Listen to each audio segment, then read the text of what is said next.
Welcome to Dikshit math classes. आज हम बच्चों आपको 10th क्लास मैथ एक्सरसाइज 3.2 का क्वेश्चन नंबर 6 के बारे में बताएंगे।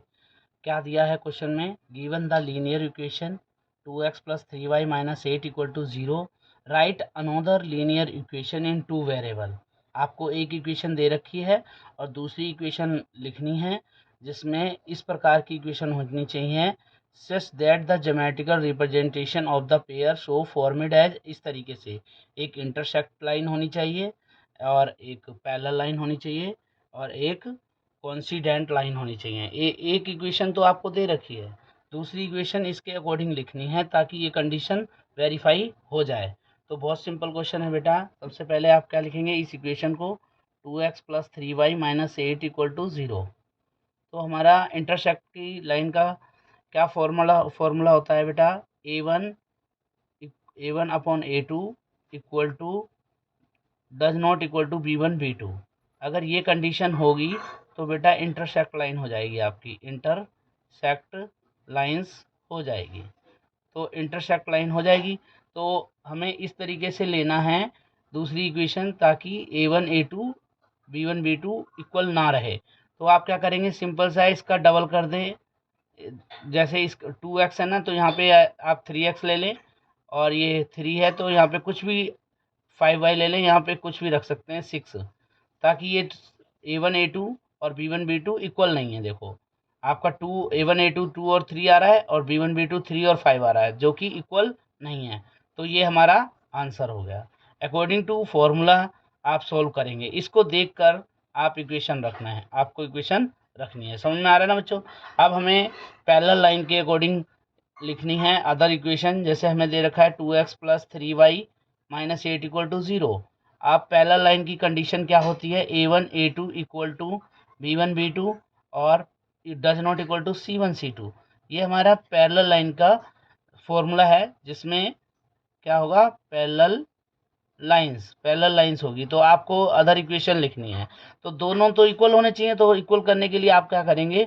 दूसरी इक्वेशन बनाने के 2 का डबल कर दो 4x, और यहाँ 3 का डबल कर दो 6y, मतलब डबल कर देना है, ट्वाइस कर देना है। समझ रहे हो ना? और इसका C1 C2 के प्लेस पे आप कुछ भी रख दें ताकि इक्वल ना रहे। 5 रख दिया हमने, प्लस का भी रख सकते हैं, माइनस का भी रख सकते हैं, तो ये इक्वल नहीं रहेगा। तो ये हमारा आंसर हो गया। समझ में आ रहा है ना?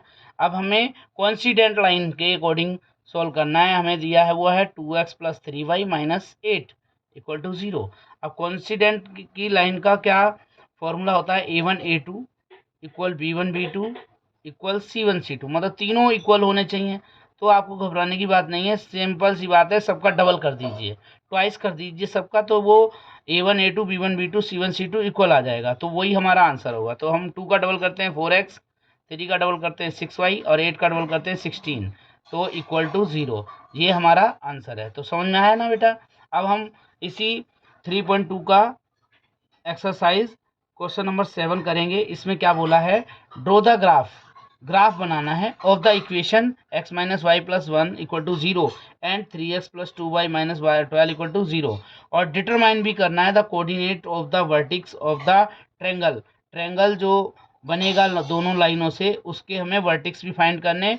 फॉर्मेड बाय दीज लाइन, इन लाइनों से बनेगा। एंड एक्स एक्सिस शेडिड करना है ट्रेंगुलर रीजन, और एक्स एक्सिस से जो ट्रेंगल बनेगा उसको आपको शेडिड करना है। तो बहुत ही सिंपल क्वेश्चन है बेटा, देखना है।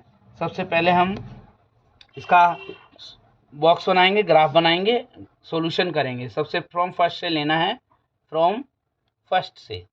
फर्स्ट में क्या दे रखा है? x minus y plus 1 equal to 0।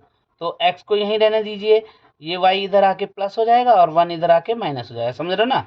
इसका एक बॉक्स बनाएंगे x और y। तो आप देखेंगे y की जगह प्लेस पे 0 रख दो, y के प्लेस पे 0 रखोगे तो आपका -1 आ जाएगा। देखो कैसे, हम सोल्व करके भी दिखाएंगे आपको। 0 रखोगे -1, तो बेटा -1 आएगा। अगर आप 1 रख दें y के प्लेस पे तो क्या आएगा बेटा? y माइनस 1 है हमारी इक्वेशन, अगर आप 1 रखेंगे तो कितना आ जाएगा बेटा? 0। 1 रखा तो 0 आ गया। ये समझ में आया बेटा? अब इसी प्रकार फ्रॉम सेकंड से लेना है। फ्रॉम सेकंड इक्वेशन आपकी क्या है बेटा? 3x plus 2y minus 12 equal to 0। तो इसमें क्या है? 3x को यहीं रहने दीजिए, 12 उधर जाएगा तो प्लस का हो जाएगा और 2y उधर जाएगा। साइड चेंज होने पर बेटा प्लस माइनस भी चेंज होता है। 2y इधर आके क्या हो जाएगा, माइनस का। अब x की वैल्यू निकाल लो, 12 माइनस 2y अपॉन में बेटा 3। यहाँ पे बॉक्स बनाएंगे आप एक, x और y। तो अब हमें y के प्लेस पे ऐसी डिजिट रखनी है ताकि मल्टीप्लाई करने के बाद सब्ट्रैक्ट करें, फिर उसको डिवाइड भी कर दें। पॉइंट में ये ध्यान रखना है बेटा, डेसिमल में नहीं आए, ताकि आपको आसानी रहेगी ग्राफ पेपर पे बनाने के लिए। तो अब हम x के प्लेस पे 0 रख देते हैं, तो 2 2 जा 0 हो जाएगा, 2 0 जा 0 और 12 बचेगा, 3 4 12 से कट जाएगा। तो आप सबसे पहले क्या रखेंगे, 0। तो रख के दिखाएंगे आपको, 12 2 माइनस 0 अपॉन में 3। तो 2 0 जा 0 बचा 12, 12 को 3 से डिवाइड कर दो, 3 4 जा 12, आपका 4 आ गया। बोलो समझ में आ रहा है?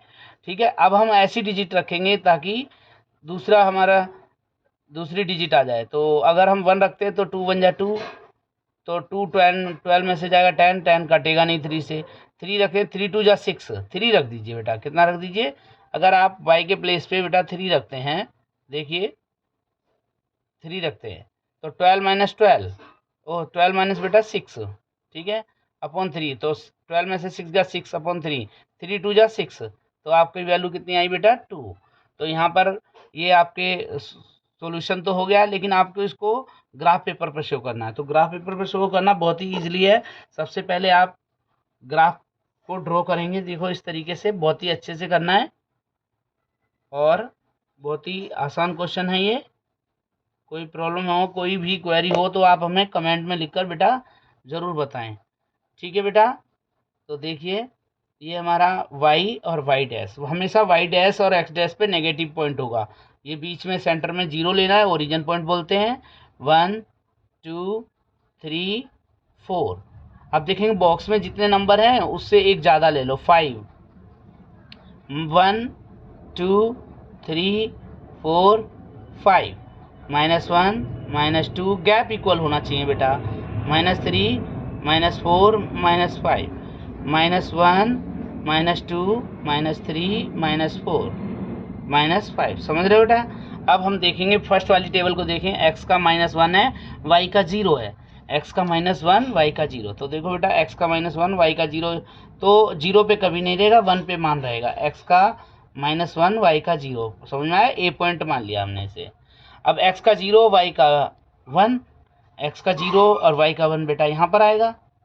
x का 0 y का 1, ये वाला पॉइंट आया, इसको आपने b मान लिया। तो आपको लाइन ड्रॉ करनी है, सबसे पहले पॉइंट से पॉइंट मिलाना है, ठीक है बेटा, पॉइंट से पॉइंट मिला के ड्रॉ कर देना है। अब हम सेकंड बॉक्स देखेंगे, x का 4 y का 0, x का 4 y का 0 तो मतलब 4 पे ही रहेगा, तो ये हमारा सी पॉइंट आया, x का 4 y का 0, समझ रहे हो ना। ठीक है, अब हम नेक्स्ट पॉइंट x का 2 y का 3, x का 2 और y का 3 बेटा यहाँ पर आएगा लगभग, x का 2 और y का 3, इसको d मान लो, x का 2 y का 3।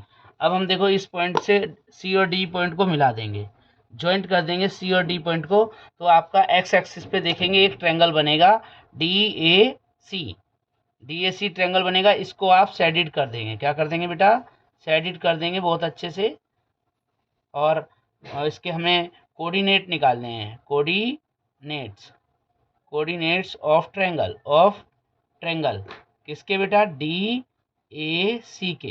DAC के ट्रायंगल कोऑर्डिनेट निकालने। तो a का पॉइंट बेटा -1 और 0 आएगा, और बेटा d का पॉइंट जो आएगा 2 और 3 आएगा, और c का जो पॉइंट आएगा 4 और 0। यही हमारा आंसर है। बट समझ में आ रहा है ना बेटा। ठीक है, अगर आपको समझ में आ रहा है तो आप हमें हमारे चैनल दीक्षित मैथ क्लासेस को लाइक सब्सक्राइब करें और शेयर अधिक से अधिक करें, ताकि आपको अगली वीडियो प्राप्त हो जाए। ठीक है, थैंक यू फॉर वॉचिंग।